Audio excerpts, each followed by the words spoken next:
After the wake up the next morning, John told everybody to be ready for another hike up the hills. Though rather tired, the group was actually in good spirits as they ate hearty and stretched out for the trip. One of the interesting things to see in the morning was Bink spread his wings wide to try and make sure he was all dried out from the dew the night before. But when he did, and it shined from the morning light, all the different colors of his feathers mixing in with the light of the sun's was a spectacle, and he had to take an image or two during the trip. Different activities of his group were interesting to document during their entire trip.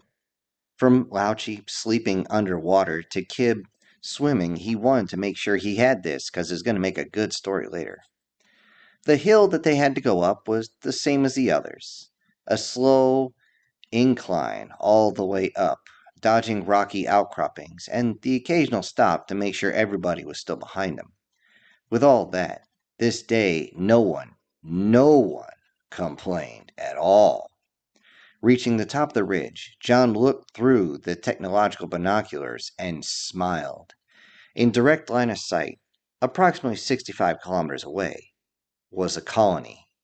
The only colony on this planet, what they had been walking towards for the past 2 months.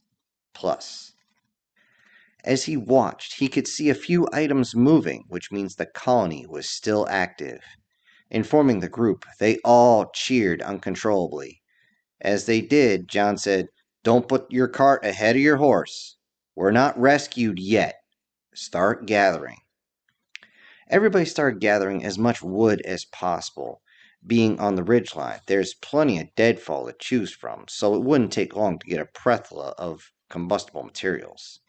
So once a fire is going, they just continue to make the fire larger and larger and larger until it is so hot that only John could even get close enough to feed it correctly.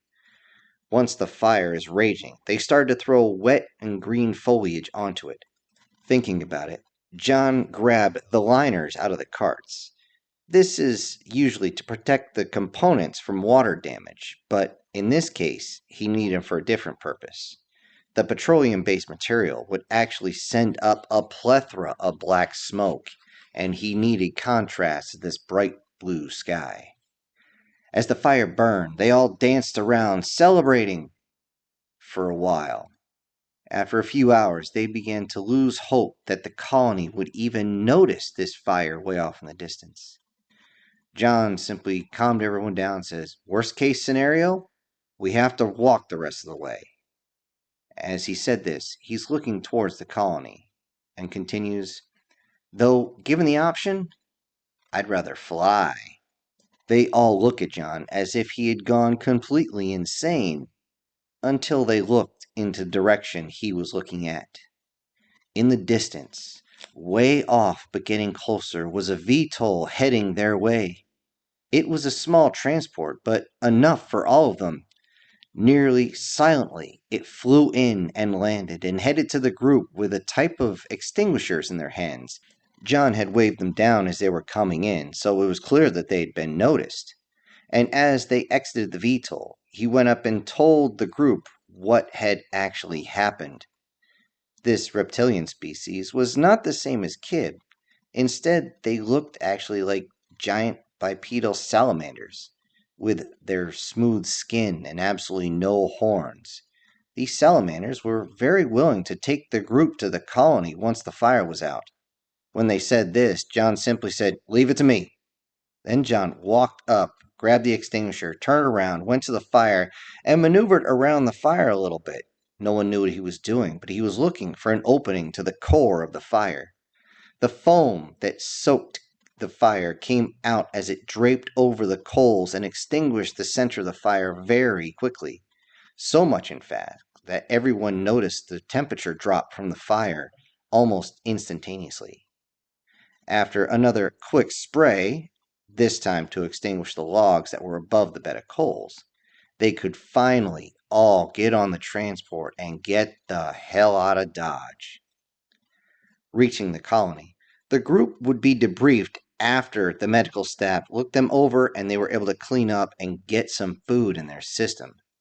The medical staff were amazed at how well the group had maintained themselves. The only issue was the severe lack of body fat on any of them. The first one into the briefing room was Kib. He just needed a quick scrub and chow, and this was actually aided by the salamanders, as they actually did have the right type of scrubbers to get up and behind all his horns and everything else. Bink took a little longer, as his feathers needed to be completely cleared of parasites. He did not enjoy the soapy soak in the tub. However, once he got out, the multi-directional dryer was so pleasant that he had to leave it before he needed to take another dip to clean himself off. Lauchi took longer than the other two simply because, well, she's female. Regardless of the species, special care has to be taken for certain parts. She also received a mineral bath to rejuvenate her flesh. This made her give off a near blue shine that got the attention of all the male salamanders that saw her. Well, that, and the fact that even without a tail like the salamanders, they preferred their amphibians thick. The last to arrive was John. His transformation was so much that his own group could barely even tell it was him. A fresh haircut that looked almost military how short it was, a clean shaven face, fresh clothes, and a freshly scrubbed body. After that little bit of a shock, the debriefing started, with the host actually thanking them for dispatching the pirates that sent them down to the planet. It was discovered that the pirates were actually planning on taking over the colony and using it as a base, kill every male they saw, and keep the females around for uses of pleasure. This is why they're treating the group so well, as they had been able to find what was left of the pirate vessel still floating above their heads. When asked about their own ship, those in charge, the salamanders themselves, hesitated. One finally said, "We have found what was left of your ship. Unfortunately, the power reserves had failed a long time ago." Before he could continue, Bink jumped in. "You do not have to be concerned about your feelings on this matter. We made peace with it a long time ago.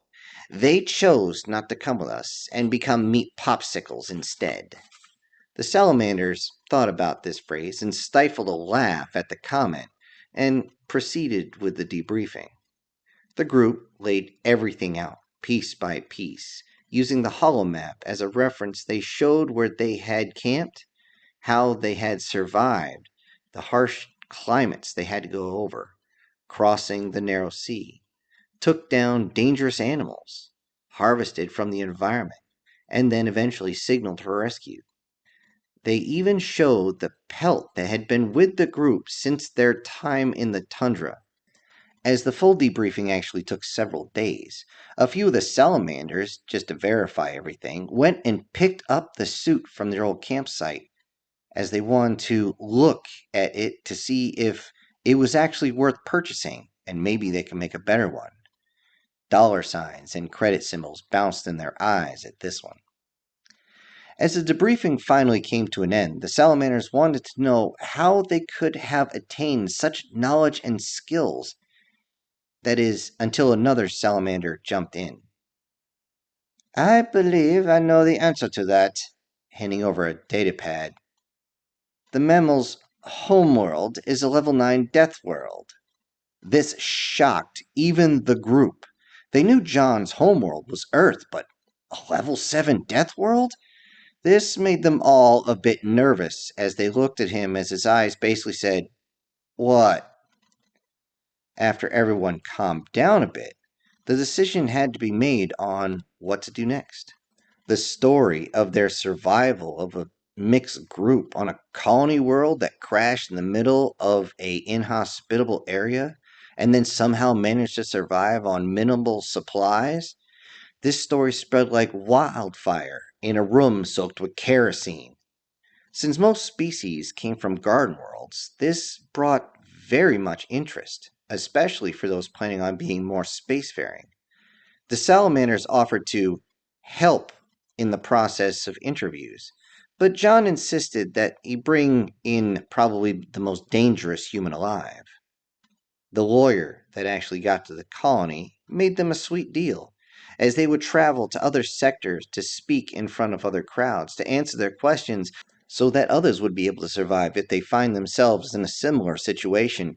This would have to become standard practice for those who are spacefaring. Sib and Bink had very little interest in such a venture, as just doing such things on their own planets alone would bring them all the wealth and females they could ever want. Eventually, they would be getting ready to go, and everybody would be ready to go their separate ways.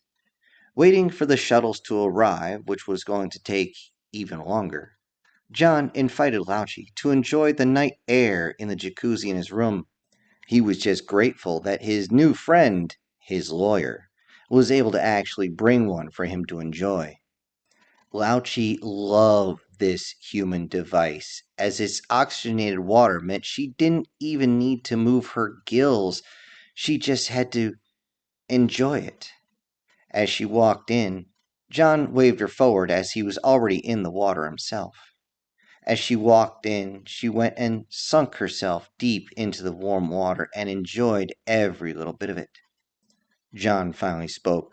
"So, it sounds like the shuttles will be here tomorrow. Kib and Bink seem so excited to go home. They've been partying non-stop. What about you? Are you ready to see your home again?" Lauchi didn't look him in the eyes. "Not really. I told you before, I have my reasons for leaving." Seeing Lauchi upset, John simply moved closer and wrapped one arm around her shoulders and kind of pulled her close to calm her down. He then said, "Don't worry. Remember what I said? I got you." Well, guess what? I still do. Lauchi gave her version of a grin before leaning into John. As she reached over and felt his chest, she said, "Hey, what happened to all your fur?" John replied, "I didn't want you to feel uncomfortable, and laser shears are a luxury here. I mean, now that we're not in survival mode." She began to feel up and down his torso. "Yeah, luxury is good, but you're still all bumpy." They both laughed and continued to look up into the clear night sky, just enjoying the moment. As they did, Lauchi spoke again.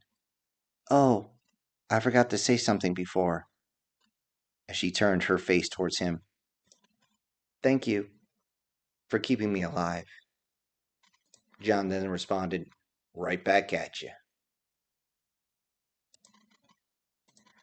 Hello, everybody. This is Syntext. I do hope you enjoyed this series. And before I go, I'd like to give a special shout out to two personnel who actually inspired this story, came up with the idea, and I just filled in the blanks for you. So I'd like to thank Fabian and Ava, who are two regulars on our Wednesday night live stream every week at 18:30 Eastern Standard Time. Maybe I'll see y'all there. Until then, this is Syntext, punching out.